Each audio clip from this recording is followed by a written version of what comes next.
تبھی یہ جو دعا ہے نا لا حول ولا قوت الا باللہ، یہ ہمیں کیوں مانگنے کا حکم ہے؟ لا حول کا مطلب گناہ سے بچنے کی طاقت، ولا قوت اور نیکی کرنے کی طاقت، الا باللہ وہ نہیں ہے مگر اللہ کی مدد کے ساتھ۔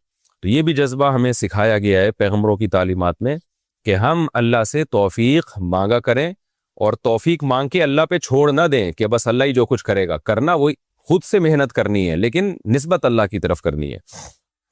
اور ایک اہم بات یہ پتہ چلتی ہے کہ یوسف علیہ الصلاۃ والسلام پر کتنا دباؤ تھا، کتنا دباؤ، کہ زنا نہ کرنے کی صورت میں بدنامی کا خطرہ، جیل جانے کا خطرہ، اس زمانے کے جیل بڑے خطرناک تھے، اور کرنے کی صورت میں خواہش بھی پوری ہوگی، اور جو ایک انسان کی نیچر ہے، جو مرد کی ایک نیچر ہے، اور عزت بھی ملے گی۔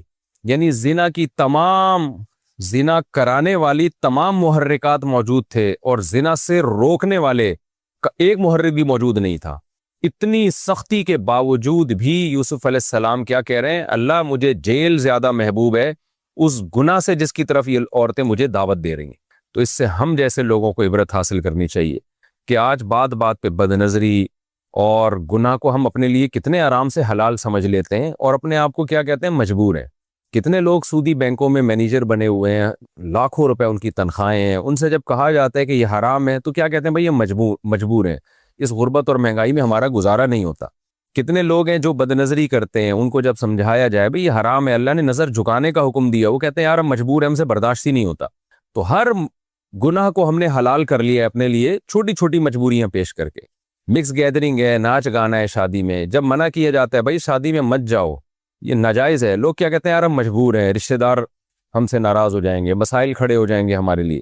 تو آج ہم نے معمولی آزار کو، معمولی چھوٹی چھوٹی باتوں کو اتنا بڑا بنا لیا ہے، جیسے قرآن میں آتا ہے نا وَمِنَ النَّاسِ، لوگوں میں بعض ایسے ہیں سورہ عنکبوت میں کہ جو اللہ پر ایمان لے کر آتے ہیں، اور جعل فتنۃ الناس کعذاب اللہ، اور جب ایمان اور عمل صالح پر ان کو تھوڑی سی آزمائش آتی ہے تو وہ اس کو اللہ کا عذاب سمجھنے لگتے ہیں، چھوٹی سی بات کو بھی رائی کا پہاڑ بنا دیتے ہیں وہ۔ تو اس لیے ہمیں یوسف علیہ السلام کے اس واقعے سے سبق حاصل کرنا چاہیے کہ یہ ہمارے آزار عند اللہ مقبول نہیں ہے۔ یوسف علیہ السلام سے زیادہ کوئی اس وقت معذور نہیں تھا کہ جب عزت جانے کا بھی خطرہ، اور جیل جانے کا خطرہ، اور ذہنی دباؤ اتنا، اور بھرپور جوانی ہے، اور پیغمبروں میں جو اللہ نے قوت رکھی ہوتی ہے وہ والی قوت ہے، ان تمام باتوں کے بارے میں اس کے سب کے باوجود وہ کہتے ہیں اللہ مجھے جیل زیادہ محبوب ہے۔ یہی ہمارا بھی جذبہ ہونا چاہیے، اور جب ہمارا گناہ سے بچنے کا یہ والا جذبہ ہوگا تو پھر حدیث میں آتا ہے رسول اللہ صلی اللہ علیہ وسلم نے فرمایا ذاق طعم الایمان من رضی باللہ ربا وبالاسلام دینا وبمحمد صلی اللہ علیہ وسلم نبیا، وہ شخص ایمان کی مٹھاس چکھ لے گا جو اس پر راضی ہو گیا کہ میرا رب اللہ ہے، میرے پیغمبر محمد صلی اللہ علیہ وسلم ہے، اور میرا مذہب اسلام ہے، اس پہ ڈٹ جائے بس وہ کہ اب میں جو اسلام کے حکام ہے اس سے آگے پیچھے نہیں ہوں گا۔ تو آپ نے فرمایا اس کو دنیا میں اسلام کی مٹھاس محسوس ہوگی، اور جو بیچ میں لٹکا ہوا زندگی گزارتا ہے کبھی ادھر کبھی ادھر، اس کو اسلام کی مٹھاس محسوس نہیں ہوتی۔ تو یوسف علیہ السلام کے اس گناہ سے بچنے کے اس جذبے میں ہمارے لیے بھی بہت زیادہ عبرت کا سامان ہے۔ ہمارے لیے جو آزار، ہم جن عذروں کی، لڑکیاں شرعی پردہ نہیں کرتی کہ والدین ناراض ہو جائیں گے اور سسرال ناراض ہو جائے گا یا شادی میں مشکلات کھڑی ہو جائیں گی، تو یہ کوئی عذر نہیں۔ اللہ کا حکم سب سے پہلے جیسے کہ یوسف علیہ السلام نے اس پر عمل کیا۔ چوتھی بات ہمیں یہ پتہ چلتی ہے کہ یوسف علیہ السلام گناہ سے بچنے کے لیے اپنی ذات پر اعتماد نہیں کر رہے، محض گناہ سے بچنے کی کوشش تو اتنی ہے کہ جیسے دروازوں کی طرف بھاگنا شروع کر دیا، اور یہاں بھی جب دباؤ ڈالا جا رہا ہے بچ رہے ہیں، لیکن دعائیں اللہ سے مانگ رہے ہیں، توفیق اللہ سے مانگ رہے ہیں تاکہ دل میں کبر پیدا نہ ہو۔ اور کیا کہہ رہے ہیں کہ اے اللہ جیل مجھے زیادہ محبوب ہے اس گناہ سے جس کی طرف مجھے دعوت دے رہی ہیں، وَإِلَّا تَصْرِفْ عَنِّي كَيْدَهُنَّ، اگر تو ان کی تدبیر کو مجھ سے دور نہیں کر دے گا تو میں ان کی طرف مائل ہو جاؤں گا۔ تو یوسف علیہ السلام اپنے بارے میں گویا عاجزی کا اظہار کر رہے ہیں کہ گویا میرے لیے مجھ میں تو گناہ سے بچنے کی طاقت نہیں ہے، حالانکہ پوری کوشش کر رہے ہیں بچنے کی، لیکن اعتراف کیا کر رہے ہیں؟ مجھ میں طاقت نہیں ہے، اللہ تو مجھے توفیق دے گا تو میں بچ سکتا ہوں، ورنہ میں نہیں بچ سکتا۔ آج کیا ہو رہا ہے؟ آج نہ تو اللہ سے دعا مانگتے ہیں اور اپنے بارے میں یہ فرض کر کے بیٹھے ہوئے ہیں کہ میں تو بہت پاورفل ہوں، اور پھر گناہ سے بچنے کے اسباب بھی اختیار نہیں کر رہے ہوتے۔ تو یہ شریعت کا مزاج ہے کہ آپ گناہ سے بچنے کے لیے اپنی پوری طاقت استعمال کر لیں، اور جو فرائض واجبات ہیں اس کو پورا کرنے کے لیے پورے کانفیڈنس کے ساتھ پوری طاقت استعمال کریں، تمام اسباب اختیار کریں، لیکن نظر آپ اللہ پہ رکھیں، اللہ میرے بس میں جو تھا میں نے کیا، لیکن اگر تیری توفیق شامل حال نہیں ہوگی تو میں تو نالائق ہوں، میں تو کمزور ہوں۔ تبھی یہ جو دعا ہے نا، لا حول ولا قوت الا باللہ، یہ ہمیں کیوں مانگنے کا حکم ہے؟ لا حول کا مطلب گناہ سے بچنے کی طاقت، ولا قوت اور نیکی کرنے کی طاقت، الا باللہ وہ نہیں ہے مگر اللہ کی مدد کے ساتھ۔ تو یہ بھی جذبہ ہمیں سکھایا گیا ہے پیغمبروں کی تعلیمات میں کہ ہم اللہ سے توفیق مانگا کریں، اور توفیق مانگ کے اللہ پہ چھوڑ نہ دیں کہ بس اللہ ہی جو کچھ کرے گا، کرنا وہی خود سے محنت کرنی ہے لیکن نسبت اللہ کی طرف کرنی ہے۔ اور ایک اور نقطے کی بات یہ پتہ چلی کہ ثم بدا لهم من بعد ما رأوا الآیات لیسجننه حتی حین، یوسف علیہ السلام گناہ سے بچے تو اس کے نتیجے میں جیل ملی ان کو۔ تو بعض دفعہ دنیا میں ایسا ہی ہوتا ہے کہ آپ شریعت پر عمل کرنا شروع کرتے ہو تو بجائے کامیابیوں کے ناکامیاں آنا شروع ہو جاتی ہیں۔ ایسے موقع پہ لوگوں کی چیخیں نکلتی ہیں کہ لو بھائی، ہم تو اسلام پر آئے تھے، دین پر آئے تھے، بجائے اس کے کہ پریشانیاں ختم ہوتی، پریشانیاں تو اور بڑھنا شروع ہو گئیں۔ تو ایسے موقع پہ ہمیں یہ سوچنا چاہیے کہ بھئی یہ پریشانی ایسے ہے جیسے یوسف کو جیل ملی تھی۔ تو یوسف علیہ السلام کو جیل جو ملی ہے تو اس میں اللہ نے آپ کو وہاں صبر کی بھی توفیق دی، اور وہ جیل پیش خیمہ بنی بہت بڑی ترقی کا۔ تو دین پر عمل کے نتیجے میں جب آزمائشیں آتی ہیں تو اللہ صبر کی بھی توفیق دیتا ہے اگر آپ صبر کرنا چاہو، اور پھر وہ آزمائشیں بہت بڑی ترقی کا ذریعہ بنتی ہیں۔ اگر ایسا ہونا شروع ہو جائے نا کہ ادھر دین پر عمل کیا ادھر پیسے آنا شروع ہو جائیں، عزت اور شہرت ملنا شروع ہو جائے، پھر تو ہر آدمی چلنا شروع کر دے۔ تو بعض دفعہ ایسے ہوتا ہے دین پر آنے کے نتیجے میں وقتی طور پر آزمائشیں آتی ہیں، تو ایسے موقع پہ یہ کہنا کہ یہ دیکھو اللہ تعالیٰ سے شکایتیں شروع کر دینا، یہ نیک لوگوں کا کام نہیں ہوتا۔ اور دوسری بات یہ بھی ہمیشہ ایسا نہیں ہوتا، بعض دفعہ آپ دین پہ چلنا شروع ہوتے ہو تو پھر کوئی آزمائش نہیں آتی بلکہ پریشانیاں فوری ختم ہونا شروع ہو جاتی ہیں۔ یہ بھی اللہ تعالیٰ بعض لوگوں کے ساتھ کرتے ہیں کہ آپ نے دین پر عمل کرنا شروع کیا، اللہ نے ترقی اور فتوحات کے دروازے کھول دیے۔ اور بعض دفعہ یہ بھی ہوتا ہے کہ وقتی طور پر آزمائشیں بڑھ جاتی ہیں۔ تو دونوں معاملات میں ہمیں مذہب کو تھامنا ہے، ہم نے دین سے پیچھے نہیں ہٹنا۔ اسلام میں الحم سے لے کے والناس تک اللہ نے ہمیں دو طرح کے احکام دیے ہیں۔ ایک عقیدہ صحیح کر لو، عقیدہ توحید، مشرک کی کوئی عبادت قابل قبول نہیں ہے۔ اب جو مشرکین ہیں وہ کہتے ہیں اللہ ایسا معاذ اللہ ظالم کیوں ہیں کہ توحید پرست آدمی تھوڑی سی نیکی کرے اس کو اجر ملے گا، اور جو مشرک ہے وہ اتنے ساری دین کی خدمت، وہ انسانیت کی خدمت کرے کوئی اجر نہیں ہے۔ تو یہ کیا ہے بھائی؟ اللہ ظالم جب ہوتا ہے جب اللہ نے آپ کے پاس توحید کا آپشن نہ رکھا ہوتا۔ اللہ کہتا ہے شرک چھوڑ دو تو تمہاری ساری نیکیاں قبول، تو شرک تو آپ نے زبردستی اختیار کیا ہوا ہے نا۔ تو لوگ ہم پہ دباؤ ڈالتے ہیں کہ مشرک کو بھی جنتی، بھائی یہ جنت ہم نے نہیں بنائی، جہنم ہم نے نہیں بنائی، ہمارا کام ہے اللہ کی باتیں لوگوں تک پہنچا دینا۔ اللہ کہہ رہا ہے میں نے مشرک پر جنت کو حرام کر دیا ہے، تو اللہ کہہ رہا ہے تو جنت بنائی کس نے ہے؟ اللہ نے بنائی ہے۔ تو پہلی چیز عقیدہ۔ نمبر دو اعمال۔ پھر اعمال میں دو قسم کے اعمال ہیں، ایک جسمانی اعمال اور ایک دل کے اعمال، اخلاقیات، جنہیں اخلاق دیکھو اسلام میں اخلاق کا مطلب صرف یہ نہیں ہے کہ آپ لوگوں سے اچھے طریقے سے بات کریں۔ آج کسی نے مجھ سے پوچھا، ابھی کی بات ہے، بیان شروع ہونے سے تھوڑی دیر پہلے امریکہ سے ہمارے ایک ریلیٹیو کا فون آیا، انہوں نے کہا بھائی میں نے ایک تفسیر پڑھی، میں تو بہت پریشان ہو گیا وہ تفسیر پڑھ کے۔ میں نے کہا کیا پریشانی؟ کہتے ہیں وہ تو قرآن میں آتا ہے عبس وتولی ان جاءہ الاعمی، ہمارے نبی کے بارے میں آیتیں نازل ہوئیں کہ آپ صلی اللہ علیہ وسلم کے پاس نا حضرت عبداللہ بن مکتوم نابینا صحابی تھے، وہ نبی کی خدمت میں آئے تو نبی صلی اللہ علیہ وسلم چونکہ سرداروں میں بیان کر رہے تھے، وہ سردار لوگ آتے نہیں تھے قابو میں، تو وہ سارے سردار بیٹھے ہوئے تھے۔ اسی دوران ایک نابینا صحابی آ گئے، نبی سے بات کرنے لگے، تو آپ صلی اللہ علیہ وسلم کے کو ناگواری گزری اور آپ کے چہرے پر سلوٹیں آئیں۔ کیوں؟ آپ کو عبداللہ بن ام مکتوم کا یہ عمل نامناسب لگا کہ اتنے بڑے سردار بیٹھے ہوئے ہیں، یہ تو اپنے ہی ہیں بھائی، ان کو تو کبھی بھی بات کر سکتا ہوں میں، یہ اتنے سردار لوگ، بڑے بڑے لوگ بیٹھے ہوئے ہیں عرب کے، یہ تو بات ہی نہیں سنتے۔ تو اس دوران عبداللہ بن مکتوم کیوں آ گئے؟ تو آپ صلی اللہ علیہ وسلم کو یہ اشکال ہوا، تو اس کی وجہ سے آپ صلی اللہ علیہ وسلم کے چہرے پہ لکیریں آئیں، سلوٹیں آئیں، اور آپ نے اپنے چہرے مبارک کو ایسے کر کے ناراضی سے پھیر لیا۔ تو قرآن میں نبی کو تنبیہ کی گئی کہ نا نا نا نا، یہ جو عرب کے سردار لوگ ہیں نا، یہ آپ کی بات سننا نہیں چاہتے، ان کو ہدایت حاصل کرنے کا شوق نہیں ہے۔ اور عبداللہ ابن ام مکتوم غریب بھی ہیں، نابینا بھی، لیکن بھاگتے ہوئے دوڑتے ہوئے آ رہے ہیں، تو ٹھیک ہے، یہ سردار لوگوں پر محنت کرنے سے اسلام کو فائدہ تو ہوگا، کیونکہ سردار ایمان لے آئے تو سب ایمان لے آتے ہیں، تو ان میں وجہ ترجیح یہ ہے کہ یہ سردار ہیں، ان کے ایمان لانے سے پوری قوم ایمان لانے کا امکان بڑھ جائے گا۔ اور عبداللہ ابن ام مکتوم سردار نہیں ہے، لیکن ایک دوسری چیز ہے، ان میں طلب نہیں ہے، اور ان میں کیا ہے، وہ سیکھنا چاہتے ہیں یا سیکھنا چاہتے نہیں ہیں۔ تو جو سیکھنا چاہتا ہے اس کو پہلے فوکس کیا جائے گا، جو سیکھنا نہیں چاہتا اس کو دوسرے نمبر پہ رکھا جائے گا۔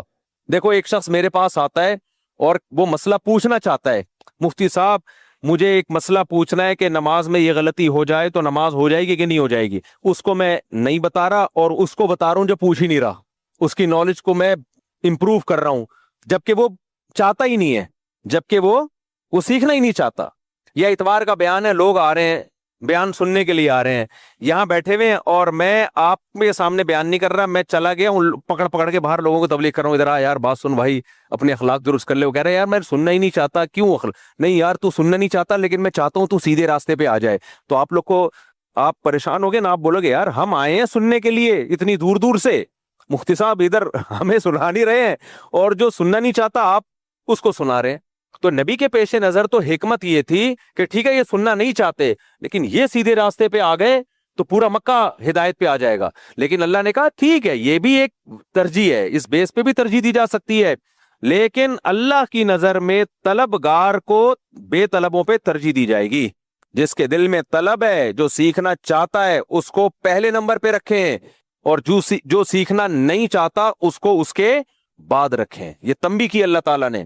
اب اللہ چونکہ اپنے حبیب صلی اللہ علیہ وسلم کو تنبیہ کر رہا ہے نا، تو مخاطب کے صیغے استعمال نہیں کر رہا، اے نبی آپ نے ایسا کیا، اے نبی آپ نے، نہ اللہ نے غائب کے صیغے استعمال کیے ہیں، تھرڈ پرسن سنگولر جیسے انگلش میں ہوتا ہے نا بھائی، ہم جب گرامر پڑھتے ہیں فرسٹ پرسن سنگولر، تھرڈ پر، آج کل شاید اصطلاحات چینج ہو گئی ہو، ہی سنگولر کے لیے جو غائب ہو، تھرڈ پرسن کا مطلب جو غائب ہو، اور جو مخاطب ہو حاضر ہو اس کے لیے یو کا لفظ استعمال ہوتا ہے۔ تو اب خطاب تو نبی سے ہو رہا ہے، لیکن اللہ نے ڈائریکٹ نبی کو خطاب کر کے یوں نہیں کہا کہ اے نبی آپ کی پیشانی پہ بل آئے، نہ اللہ نے فرمایا ان کی پیشانی پہ بل آ گئے، اور انہوں نے اپنا چہرہ ایک نابینا سے پھیر دیا۔ تو اللہ تنبیہ بھی کر رہے ہیں، لیکن نبی صلی اللہ علیہ وسلم سے محبت کا اظہار بھی کر رہے ہیں، کیونکہ محبوب کو ایسے ہی تک کی جاتی ہے۔ اب وہ مجھے کہنے لگے، جو ہمارے ریلیٹو جنہوں نے امریکہ سے بھی تھوڑی دیر بیان سے پہلے انہی کا فون تھا، کہنے لگے بھائی ایک تفسیر میں لکھا ہوا ہے یہ تو غلط ہے، یہ نبی کے بارے میں نہیں ہے، قرآن کی یہ آیتیں بالکل نبی کے بارے میں نہیں ہے، یہ تو فلاں معاذ اللہ فلاں کافر کے بارے میں ہے، کیونکہ نبی کے بارے میں تو قرآن کہتا ہے انک لعلی خلق عظیم، اے نبی آپ کے اخلاق سب سے اوپر۔ تو جب نبی کے اخلاق اوپر ہے تو نبی کے چہرے پہ بل کیسے آ سکتے ہیں؟ نبی صلی اللہ علیہ وسلم کسی سے اپنا چہرہ پھیر کیسے سکتے ہیں؟ تو میں نے ان کو کہا، میں نے کہا بھائی یہ اخلاق کے منافی نہیں ہے، یہ چیز جو بہت با اخلاق ہوتے ہیں ان کو بھی کبھی غصہ بھی آ سکتا ہے، کسی بات پہ ان کو ناگواری بھی ہو سکتی ہے، آپ کے نظر میں اخلاق کی ڈیفینیشن ہی غلط ہے، تو اس کی بیس پہ تفسیر ہی پوری چینج کر دی۔ بھائی یہ کیا بات ہوئی یار، یہ تو سارے مفسرین حدیث سے یہ ثابت ہے یہ نبی مراد ہے اس سے۔ تو انک لعلی خلق عظیم کا مطلب یہ نہیں ہے کہ آپ کبھی غضبناک نہیں ہو سکتے، آپ کبھی کسی سے چہرہ نہیں پھیر سکتے، یہ اخلاق کا تو ہمارا بنایا ہوا تصور ہے۔ ہمارے نبی تو میدان جنگ میں تلوار لے کے بھی نکلے کہ نہیں نکلے ہیں بھائی؟ آپ تو میدان جنگ میں تلوار لے کے بھی نکلے، لڑائی کی ہے آپ نے میدان جنگ میں، اور آپ صلی اللہ علیہ وسلم نے شرعی حدود بھی نافذ کی ہیں، آپ غضبناک بھی ہوئے ہیں، آپ کے چہرہ انور غصے سے سرخ ہو جایا کرتا تھا جب آپ صلی اللہ علیہ وسلم کو غضب آتا۔ صحابی کہتے ہیں ایسا لگتا جیسے انار کے دانے نچوڑ دیے گئے ہوں۔ کسی نے آ کے آپ صلی اللہ علیہ وسلم پر اعتراض کیا نا کہ آپ نے معاذ اللہ ایک خارجی تھا، اس نے کہا آپ نے جو ہے وہ عدل نہیں کیا اس دفعہ مال غنیمت میں، تو آپ صلی اللہ علیہ وسلم کا چہرہ غضبناک، اور آپ نے فرمایا اگر پیغمبر عدل نہیں کرے تو کون عدل کرے گا بتاؤ؟ یعنی ایک طرف مجھے پیغمبر بھی کہہ رہے ہو۔ تو اس لیے اخلاق اپنے درست کرنے کا جو قرآن جس اخلاق کو فوکس کر رہا ہے وہ اخلاق جو اسلام نے سکھائے ہیں، اس میں غصے کے وقت غصہ، مسکراہٹ کے وقت مسکراہٹ۔ نبی نے فرمایا نا بچہ جب 7 سال کا ہو جائے نماز کا حکم دو، 10 سال میں بھی نہ پڑھے تو کیا مسکراؤ؟ نہ پھر اس پہ سختی کرو۔ تو ایسے موقع پہ باپ کا ڈانٹنا، چیخنا، چلانا، کوئی دیکھ لے بولے لو بھائی مفتی طارق مسعود کو تو ہم سمجھتے تھے بڑے با اخلاق اور ہر وقت اخلاق پہ رپورٹیں پیش کر رہے ہوتے ہیں اور لطیفے سنا کے ہنسا رہے ہوتے ہیں، آج تو دیکھو تیری ایسی کی چنگیز خان بنے ہوئے، یہ تو یہ کیسے اخلاق ہیں، چیخ رہے ہیں۔ بھائی اس وقت نہ چیخنا کیا ہے؟ جب اللہ کی حدود کی پامالی کی جا رہی ہو، توڑے جا رہے ہیں اللہ کے حدود کو. ہاں یہ نہیں کہ بلا وجہ کہ ہر وقت چنگیز خان بنا رہے. حدیث میں آتا ہے نبی جب گھر میں داخل ہوتے تھے مسکراتے چہرے کے ساتھ. آج کچھ لوگ گھر میں داخل باہر گٹر کے ڈھکن پہ بیٹھ کے لڑکوں لونڈے لپاڑوں کے ساتھ ہاں یہ ہنس رہے ہیں. گھر میں داخل ہوتے ہی بچے سہمنا شروع، بیگم بھی پریشان کیونکہ اس کو ایسا لگتا ہے چنگیز خان نے بغداد پہ دوبارہ اٹیک کر دیا ہے. تو یہ غلط ہے. لیکن کبھی کبھار جب آپ کو پتا ہے کہ ایک چیز غلط ہو رہی ہے اور میرے سختی کرنے سے وہ ٹھیک ہو سکتی ہے، تو ایسے موقع پہ سختی کرنا، غصہ کرنا یہ بد اخلاقی نہیں ہے بلکہ کیا ہے؟ اخلاق. بعض لوگ غیرت لیس ہوتے ہیں، ان کو غصہ ہی نہیں آ رہا تو کسی بات پہ. جلدی سے بات کو سمیٹتا ہوں. اخلاق اپنے درست کرنا یہ باطنی عمل ہے. اخلاقیات میں کیا ہے؟ حسد نہ ہو. اب اس کو تو لوگ اخلاق سمجھتے ہی نہیں ہے. کسی اور کی ترقی کو دیکھ کے آپ جل رہے ہو، کڑ رہے ہو، ٹینشن میں آ رہے ہو، یہ کیا ہو رہا ہے، تو اس کا مطلب آپ کے اخلاق اچھے بولو نہیں ہے. ابھی آپ ٹھیک نہیں ہوئے ہو، ابھی آپ ٹھیک نہیں ہوا. دیکھنے میں آپ نماز پڑھ رہے ہوگے، تہجد پڑھ رہے ہوگے، اللہ کے سامنے دعائیں مانگ رہے ہوگے، عمرے کر رہے ہوگے، بڑا بانور چہرہ ہوگا، آپ کی خوبصورت داڑھی ہوگی، بغیر کریم کے ایسا لگ رہا ہوگا کریمیں لگائی ہوئی ہیں آپ نے، اور خوشبوئیں میں گھوم رہے ہوگے، ہر نائس ٹو میٹ یو، اور بڑے اچھے اخلاق سے بات کر رہے ہوگے. لیکن جمشید کے پاس نئی گاڑی دیکھ کر آپ کے پسینے چھوٹ رہے ہیں. یہ کمبخت میرے ساتھ میٹرک کیا ہوا، نمبر بھی اس دل میں گالیاں، اس بےغیرت کے نمبر بھی مجھ سے کم تھے اور آج گاڑی لے کے گھوم رہا ہے اور ہم اپنی پرانی پٹ پٹی میں. تو یہ اخلاق ہے؟ یہ دل کی حالت کون جانتا ہے؟ اللہ جانتا ہے. اس کا مطلب آپ با اخلاق اندر سے ہوتا ہے بھائی. نبی نے فرمایا نا الا ان فی الجسد مضغہ اذا صلحت صلح الجسد کلو. جسم میں ایک لوتھڑا ہے گوشت کا جس کو دل کہا جاتا ہے، وہ ٹھیک ہو تو جسم سے نکلنے والے اعمال ٹھیک، وہ خراب تو آگے سارے اعمال برباد. کیونکہ جب انسان کو جس سے حسد ہو تو پھر آدمی بلا وجہ اس کو نقصان پہنچانے کی کوشش میں لگا رہتا ہے، اس کی جائز تعریف بھی برداشت نہیں ہوتی. سیاسی لیڈروں میں یہی تو ہوتا ہے. کبھی آپ نے دیکھا کوئی سیاسی لیڈر جو اپوزیشن، آپ حکومت میں ہو، کوئی دوسرا اپوزیشن میں ہے، آپ کسی سیاسی لیڈر کی جائز تعریف کسی دوسرے کے سامنے کر کے دکھا تو دو جو جائز تعریف ہو.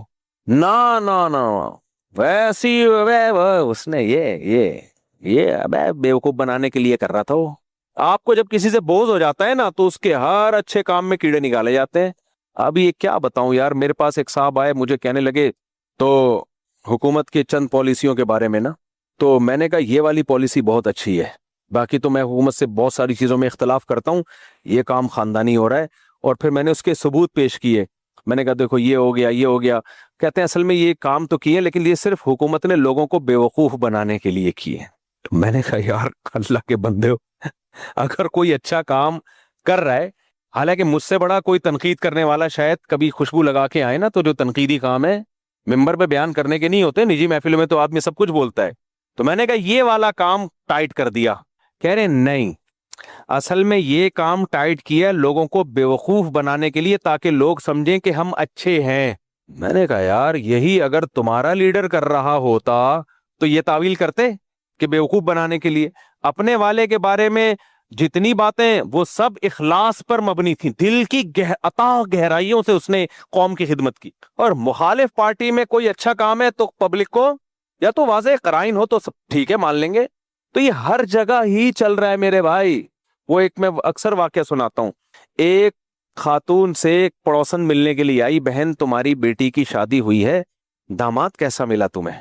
یہ چل رہا ہے سیاسی لیڈروں میں آج کل، بالکل یہ صحیح عکاسی کی ہے سوسائٹی کی. بیٹا تمہیں باجی یا بہن تمہیں داماد کیسا ملا؟ اتنا اچھا داماد ہے بہن، کیا بتاؤں، میری بیٹی 12 بجے تک پڑی ہوئی سوتی رہتی ہے، کچھ بھی نہیں کہتا اس کو. اب تو کراچی میں سب ہی 12 بجے تک الحمدللہ، لطیفہ ہی کینسل ہو گیا. آپ کراچی والے کہیں گے تو صحیح ہے نا، 12 بجے صبح اڑی جاتی ہے. لوگ تو 2 بجے کراچی میں اٹھ کے ناشتہ کر رہے ہیں. ہمارے ایک دوست کو میں نے فون کیا دوپہر 2 بجے، میں نے کہا آ جاؤ، جانا کہہ رہے میں بھی ناشتہ کر رہا ہوں.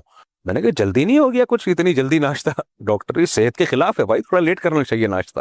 تو 12 بجے تک میری بیٹی سو کے اٹھتی ہے، میرا داماد اس کو کچھ بھی، بالکل اس کی مرضی کی لائف دی ہوئی ہے اس نے. اچھا بہن تمہیں بہو بھی ملی ہے، سنا ہے اسی دن تمہارے بیٹے کی بھی شادی تھی، بہو کیسی ہے؟ کمبخت 12 بجے سے پہلے اٹھتی نہیں ہے سو کے، منوس 12 بجے تک پڑی رہتی ہے. اور میرا بیٹا بھی جورو کا غلام بن چکا ہے، اسی کے چرنوں میں بیٹھا رہتا ہے. میں کہتا ہوں اس کو اٹھائے، 12 بج گئے.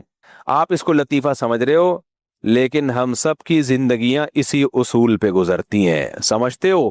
جس سے دشمنی اس کی ہر اچھائی بری, جس سے دوستی اس کی ہر برائی اچھی. تو یہ خرابی باہر کی نہیں ہے, یہ اصل میں ٹیکنیکل فالٹ کہاں کا ہے؟ گاڑی میں آواز آ رہی ہوتی ہے نا, آپ کوئی بیوقوف آواز کو بند کرنے کی کوشش کرے تو ایسے الارم, آپ گھڑی کا الارم بج رہا ہو اور آپ الارم کے اوپر بیٹھ جاؤ, الارم بند ہوگا؟ تکیہ رکھ دو, بند ہوگا بھائی, اس کا بٹن آف کرنا پڑے گا, جہاں سے بج رہے وہاں سے ٹھیک کرو اس کو. تو ایسے ہی میرے بھائی یہ جو برائیاں ہو رہی ہیں نا, وہ والا اس کی ہر اچھائی بھی بری اور اس کی ہر برائی بھی, اپنے والے کی ہر برائی بھی اچھی. یہ اندر کا ٹیکنیکل فالٹ ہے. اب گاڑی بج رہی ہے تو میکینک کیا کہتا ہے, بھائی آواز آ کہاں سے رہی ہے؟ اب میکینک نے کیا, بج رہی ہے تو آپ کیا کرو, بجائے اس کی آواز ہے نا, آواز وہ آپ کے کانوں میں اس نے وہ لگا دیا, اب نہیں بج رہی. چیک کریں, کیا کہتے ہیں, ایئرپورٹ کہتے ہیں اس کو میرا خیال ہے. میں جب سوتا ہوں نا, آپ عجیب میرے سونے کا منظر ہے, میرے ساتھ دوست بہت حیران ہوتے ہیں, میں 2 پنکھے چلاتا ہوں سونے سے پہلے. کینیڈا سے میں ایک مشین لے کر آیا. ہوتا یہ تھا کہ کینیڈا وغیرہ تو سرد ممالک ہیں, جاپان بھی ٹھنڈا ملک ہے, پنکھے نہیں چل رہے ہوتے. اب پنکھے نہ چلنے سے ہوتا یہ ہے کہ ہم جب سو رہے ہیں تو آواز آ رہی ہے. اب میرے ساتھ دوست سو رہا ہے, اس خراٹے لے رہا ہے. اب میں اگر میزبان سے بولوں مجھے الگ کمرہ لے کے دو, ان کا خرچہ بلا وجہ کا ڈبل. 2 بندے ہیں تو یار, ایک ادھر سوئے گا ایک ادھر سوئے گا, اس بیڈ پہ سوئے گا, وہ خراٹے لے رہا ہے. اتنی بڑی ٹینشن میرے لیے سفروں میں, کوئی خراٹے لے رہا ہے, کوئی دیر سے سو رہا ہے, اس کو نیند نہیں آ رہی. جاپان میں جن کے گھر میں ٹھہرا تھا ان کو میں نے کہا ہوٹل چھوڑو یار, آپ کے گھر میں یہ کمرہ دے دو. اب میں وہاں آیا ہوں تو ان کے بچوں کی آواز, تو مجھے نیند ہی نہیں آ رہی, میرے ساتھ مسائل کھڑے ہو گئے. اس کا ایک ٹیکنیکل حل نکالا میں نے. پھر ہم سفر میں اکٹھے گئے, ہمارے کچھ دوست تھے کے پی کے وغیرہ 2-4 سال پہلے, تو ہمارے ایک پٹھان دوست ہے, میرے بڑے جگری دوست ہیں, انہوں نے مجھے حل بتایا. میں نے کہا کیا حل ہے؟ انہوں نے کہا کہ یوٹیوب پہ پنکھا چلانے کی ویڈیو لگا دو. میں جہاں جاتا تھا نا, تیز پنکھا چلاتا تھا, سردی ہے تو کمبل لے کے سو جاتا تھا, پنکھے کی آواز میں بہت ساری آوازیں دب جاتی ہیں. تو میں نے کہا اب یہاں تو پنکھا بھی نہیں ہے. انہوں نے کہا یوٹیوب پہ پنکھا چلاؤ. یوٹیوب پہ میں گیا تو بہت سارے پنکھوں کی آوازیں, بالکل وہی آواز ہوتی ہے جو ہمارے پنکھے کی. میں نے کہا یار دماغ تو یہ کہے گا کہ یہ اوریجنل نہیں ہے پنکھا, مجھے پنکھے میں اچھی نیند آتی ہے. کچھ لوگوں کو پنکھے کے ساؤنڈ سے محبت ہوتی ہے, ان میں بھی ہوں. چل رہا ہوتا ہے نا, بڑا مزہ آتا ہے یار. اور پنکھا جتنا پرانا ہو نا اتنی ہی اچھی نیند آتی ہے, کیوں ایسے چل رہا ہوتا ہے. ایک جگہ تو میں گاؤں میں بیٹھا ہوا تھا, انہوں نے ایک پیڈسٹل فین لا کے رکھا, مجھے لگ رہا تھا ان کی نانی کی جہیز کا ہے یہ, کسی کو کیا پتا کس کی بات ہو رہی ہے, غیبت نہیں ہو, پرانا سا پنکھا نا. میں اس کے نیچے, مجھے لگا کہ یہ گر جائے گا. وہ پیڈسٹل فین نہیں ہوتے ڈنڈے والے, اب وہ یوں ہل بھی رہا ہے. میں نے کہا بھائی یہ گرے گا, وہ کہہ رہے نہیں گرے گا, یہ ہماری بہت پرانا ہے. میں نے کہا یہ بتا رہا ہے کہ میں گرنے والا ہوں, اور آپ حیران ہو گئے گر گیا. تو شکر ہے میں نیچے قریب میں لیٹا ہوا نہیں تھا, میں بھی بات کر رہا ہوں اور وہ گر گیا. تو لیکن وہ اڑنگ کے اپنا ایک بالکل, اگر خاموشی ہو نا نیند نہیں آتی انسان کو اس میں. میری ہے, ہر آدمی کا اپنا اصول ہوتا ہے. ٹرین میں کتنی اچھی نیند آتی ہے, ٹھکا ٹھک ٹھکا ٹھک ٹھک, اسی کو آدمی عادی ہو جاتا ہے نا, ٹھکا ٹھک سن کے. جہاز میں کتنا شور ہوتا ہے لیکن لوگ سو رہے ہوتے ہیں. شور اگر کنٹینیوسلی ایک ہی فریکوینسی کے ساتھ ہو نا تو وہ لوری بن جاتا ہے, وہ پھر شور نہیں رہتا.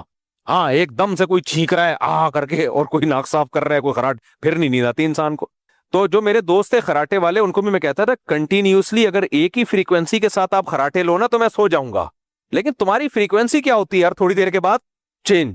کبھی ناک سے آواز نکال رہے ہو وہ الگ فریکوینسی کے ساتھ ایک دم گلے میں آ جاؤ گے, اندر جانے کی فریکوینسی الگ ہے, باہر نکالنے کی الگ ہے.